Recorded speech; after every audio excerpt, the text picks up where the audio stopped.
Suntay hindi na ano sa kanya, no? hindi nalibugan. Pwede naman si Sara Duterte ang gawin niyang example, di ba? Ang ginawa niyang example, si Ann Curtis pa. Pwede rin naman si ano, para mas, baka mamaya sabihin, matanda na si Sara, wala nang ano yun. Wala nang amor. Wala nang asim. Oh. Eh, maasim nga si Sara eh. Pwede naman si Kitty. Oh, di ba? Ano sabi mo, Boss Mike, wala nang ano? Wala nang asim. Sino? Si Sara, siguro para kay Suntay kasi hindi niya nabanggit eh. Papa niyang example si Ann Curtis eh. Wala na siyang asim. Kala ko naman maasim si Sara, kaya hindi siya binati. Hindi ko pa naamoy pero... Di ba kasi, iba kasi yung ibig sabihin ng wala ng asim sa maasim ka talaga. Kung meron tayong tatanungin dyan, syempre si Barbie Duterte. Alam nyo, cheka lang maganda yung usapan nyo, Maret, paring Mima. Ay, alam mo ba, nakakainis kanina no, na parang hindi na natutulog si Sara no. Kasi nag-post siya kagabi doon sa hindi niya daw talaga aid si Ramil Madriaga. Tapos kaninang umaga, nag-post na naman siya. Parang hindi na makatulog ang lola mo. Tingin nyo dyan. Di ba dinimanda niya na? Oo nga. Oo, dinimanda niya na si Ramil Madriaga. Hindi kasi, yung ginawa niyang pagdemanda kay Ramil Madriaga, I think gusto niyang patahimikin yun eh. Pero kasi ang tanong niya, bakit ngayon lang? Oh. Pero ano yung mga naririnig natin na kahit sa kulungan, abay ginugulpi ng bouncer, yun ng lang. ng inmate ng katawan ay parang bouncer. Teka lang. Di ba, boss ka o boss Mike? Ikaw ba naman, pag yung preso na yun alam mo yun, bakit natatakot siya sa isang preso? Baka may kinakatakutan na. Ito lang yung pinagtataka ko din, mga friends. Ano yun?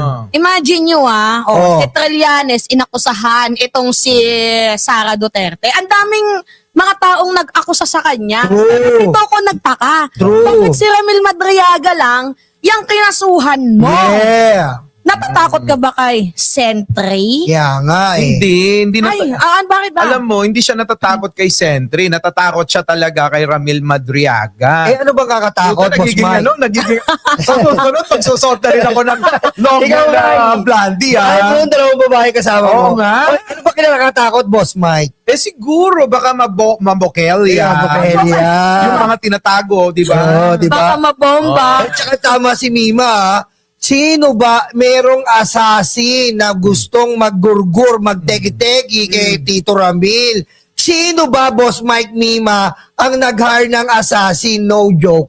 Syempre, alam mo na, kasi nga, di ba, itong si Kuyang Ramil, maraming alam. Oo. Sabi nga nila, kung ayaw mong mapahamak, kailangan wala kang alam. Oo. So, sino ba ang ginugurgur? Yung maraming alam. Di ba? Oo. Maraming alam si Kuyang Ramil. Patungkol kay Sara. At saka sino ba nag-hire ng assassin? Wala nang iba. Sino ba ang may pamilyang mamamatay tao? Sino ba? Actually, yung dapat sisihin talaga dito, kaya lumabas yung katotohanan, sila lang din Kasi inabando na ni Sara si Ramil Madriaga. Oo. Kung hindi niya inabando na yan, hindi naman yan na magsasalita. Alam niyo, ito yung sinasabing God works in a mysterious way. Yes, parang mantay na. Mima, siguro namili siya.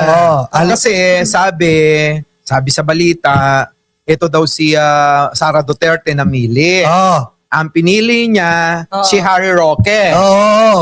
Sabi si Harry Roque alam mo ba si Harry Roque? Anong tawag sa kanya? Parehas si Ramil Madriaga. BJMP. Kaya. Alam mo yung BJMP? Ano yun? Blowjob mo, pare. Ano ba? Sorry, live pala tayo. Kala ko usapan lang natin. Oy, teka na. Uy, Harry, BJMP Teka muna. Ano yan? Kasi nga, etong si Sara Duterte, sabi niya kay Kuyang Ramil, dahil humingi daw di umano ng tulong sa kanya. Sabi daw ni Kuyang Ramil, dinimanda ko si Harry Roque kasi pinag-iinitan niya ako Oo, tama. Tapos ngayon, sabi daw ni Sara, kapag dinimanda mo si Harry Roque, parang dinimanda mo na rin Ako. ang mga Duterte. So, parang si Roque, ampon ba ng mga Duterte?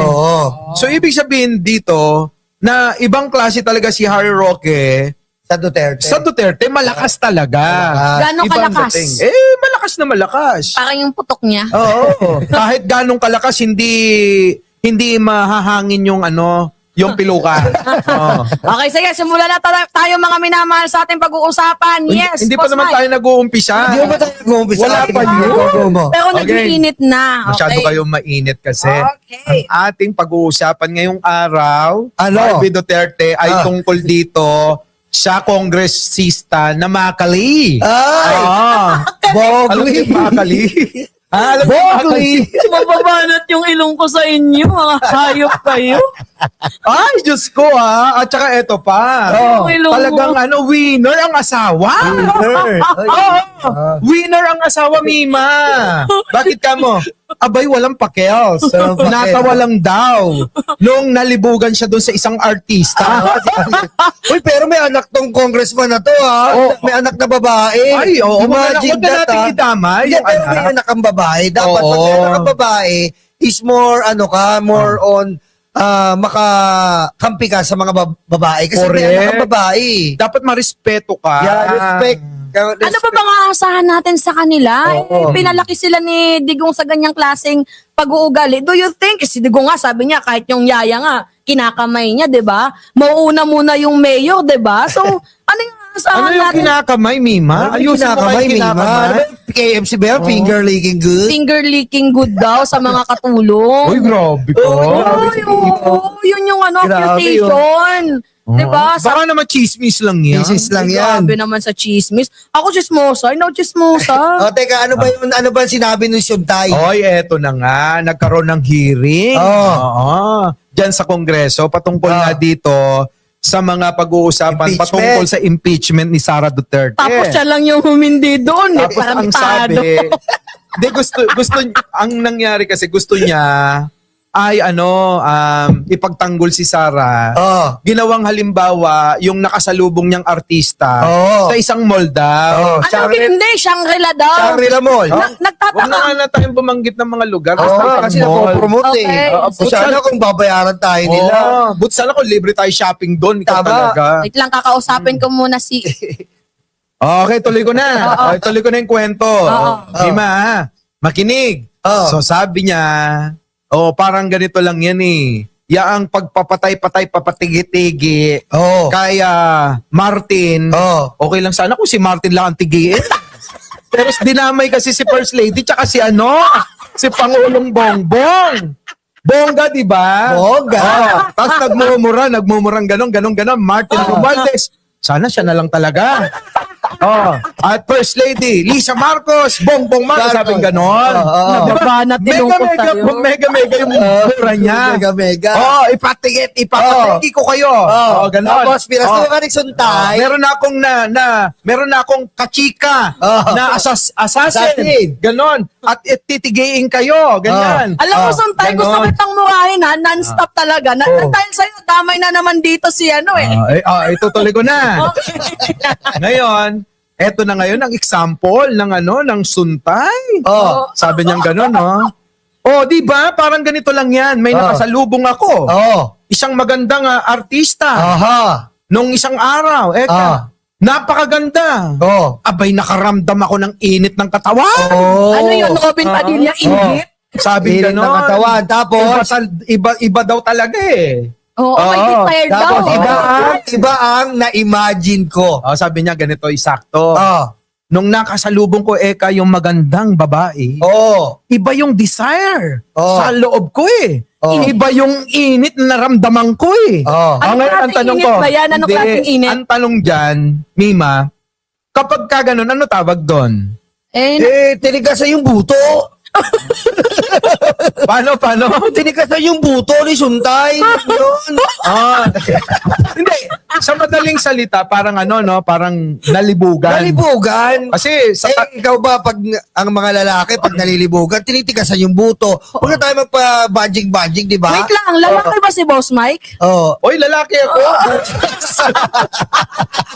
Puta, nadadamay ako rito. Di ba? Ito yun eh. Oo, kapag ka ganun na talagang papikit-pikit pa siya na parang pinipil niya yung pinipil niya. yung nararamdaman niya nung panahon na yon. Yung urge. Yung kinikwento niya. urge. So ibig sabihin, nakita niya si Ann Curtis maganda Sa bagay. Hindi kasi ganito yan. In fairness naman kay Ann Curtis. Maganda talaga. Hindi ganito, mga minamahal. Kasi pag nasa isip mo yan, kunyari nasa isip mo lang na parang nandun yung desire mo sa isang babae na parang kahit hinuhubaran mo na siya, basta nasa isip mo lang, hindi mo sinabi, kahit tatlo lang kayo nagkukwentuhan, walang ano dun eh, walang kaso dun. Walang kaso. Pero yung... Public hearing.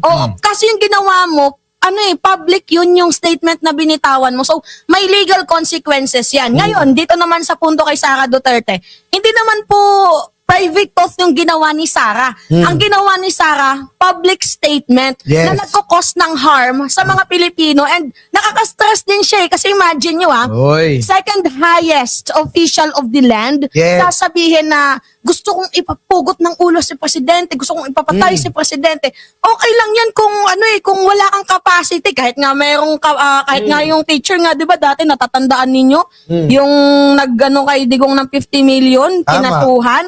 Ito pa kayo si Sara Duterte na mayroong capacity. So, kahit hindi natin sabihin na hindi mo ginawa, pero nandoon yung desire mo Oh. na sinabi mo yon, mayroon tayong legal consequences.